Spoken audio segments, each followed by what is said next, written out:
Hi everyone, this is Elena and welcome to another card video. In this video, I'm showing you how to do some no-line watercoloring using Tombow markers along with Chameleon pencils and MISTI, and I'm using the stamp set Hello SQUEAKHEART from Heffy Doodle. So I'll be stamping the images using Distress Ink, Antique Linen, and Pumice stone. I tested two. So the Pumice stone came the better one, and then I'm using new watercolor paper to me. It's Adhesive cold press watercolor paper, so that's another product I'm testing here.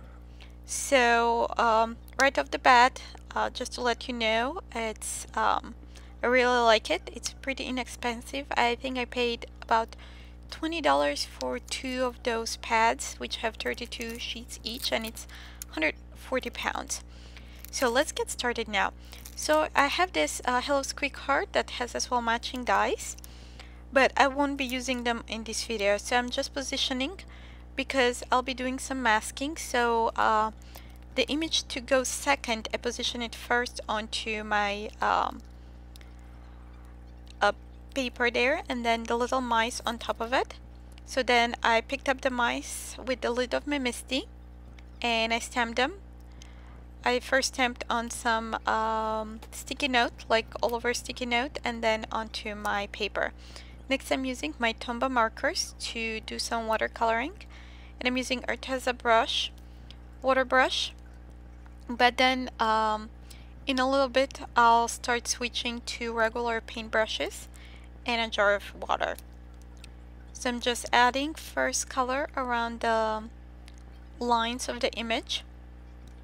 And because the distress inks are very water reactive, they basically disappear after you color on top of them and use some water to blend the color in. So I'm starting from the middle and I'm going towards the where the marks with my markers are. That allows a little bit better blending with these Tombow markers, as well with another markers. Instead of compare it to starting from where you place the marker, where you colored with the marker, starting from that side, like from the outside borders towards the center, it seems to not blend as well as when you start from the center where it's like clear and then go with the water into the color. So I hope this makes sense. So I'm just quickly placing the first layer of color, and then I'll be adding some more layer and some more shadows, and I'll be adding as well the details back using my MISTI, like the eyes and the nose and the mouth of the little mice. So I'm just, and between when I'm coloring the layer, like on top of each other, like one layer of color on top of another layer, I make sure that my color, the previous layer, is already dry. So this will allow you to have that nice blending, and your image won't get muddy or start kind of bleeding on the sides. So because this paper is a little bit textured, so there is a little bit kind of uneven edges, but using a fine pen and my Chameleon pencils, I was able to kind of round those edges and make like nice smooth lines around the images. So I'm using few of the grays and now from the Tombow markers, and I'm adding more details using my Chameleon pens. I'm using black and gray, and then a little bit of white. So I'm just defining those lines and kind of blending with the lighter gray to soften those edges. So here this mouse is already dry, so I'm adding another layer of color. I'll quickly heat set that. Not heat set, but dry it, and then I'm adding more details using my pencils. So next I'm adding the details back on their faces. So I'm using the black Tombow marker just to color the eyes and the nose and the stamps, and then I'm using fine a pen to kind of go over it. So I added the little pink cheeks, and here I'm using another fine pen, like a light gray, to add back those fine lines and make the image kind of more round. So I have the masks and I put those in top of the mice, and then I stamp the cheese, and next I'll be coloring the cheese block here.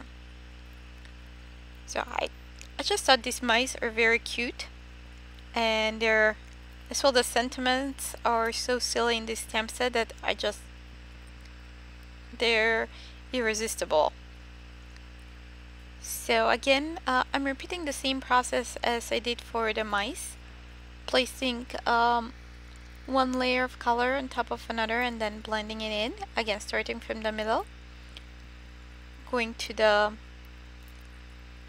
sides, the borders.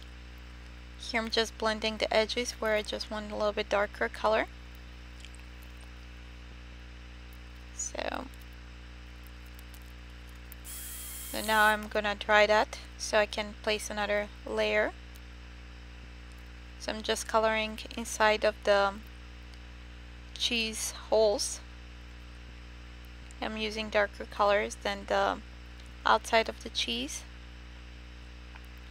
So again, I'm adding some more shadows here and blending that with a paintbrush.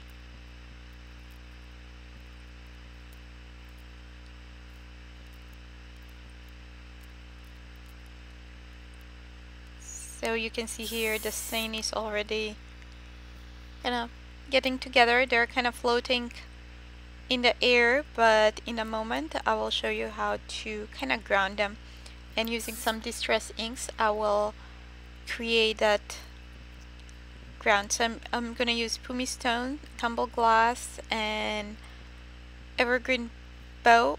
I forget the name of that one. I'll have linked in the video as well on my blog. So I'm adding some of that Tumbled glass. Heat setting that. First I apply water, so that's why it kind of blended out nicely, like faded out.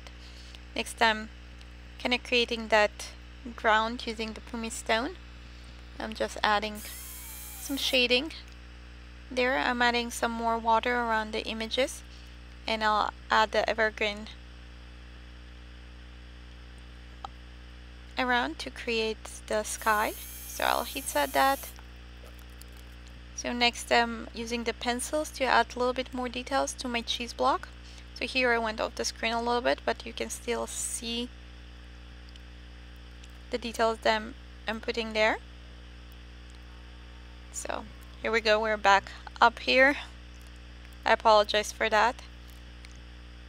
So I'm just adding more details to the cheese, and next I'll add some details to the kind of grounding the ground or the floor where the cheese is located.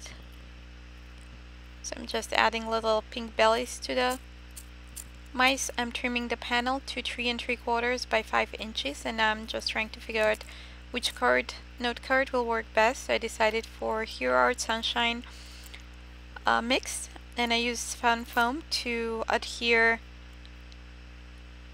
to kind of pop it up on my note card. So next I'll stamp the sentiment. So I'm here kind of off the screen, so I'm just stamping hello and hope you feel, but I will move the MISTI in a little bit and you will be able to see. So here I'm stamped with VersaFine Clair. So what I did is I just stamped half of the sentiment and I put a mask, like sticky note, on the other half on my paper. So that way no ink got on the other side. So that way I kind of dissect the stamp without actually cutting the stamp. So next I'm using some Tombow liquid adhesive to adhere that. I put acrylic blocks for a few minutes until it dries, and then I'm adding some sequins as a finishing touch. So next I'll use my jewel picker and collage distress medium to adhere all the sequins and all the beads. Thanks for watching. Don't forget to subscribe to my YouTube channel and visit my blog. See you soon in another video. Bye!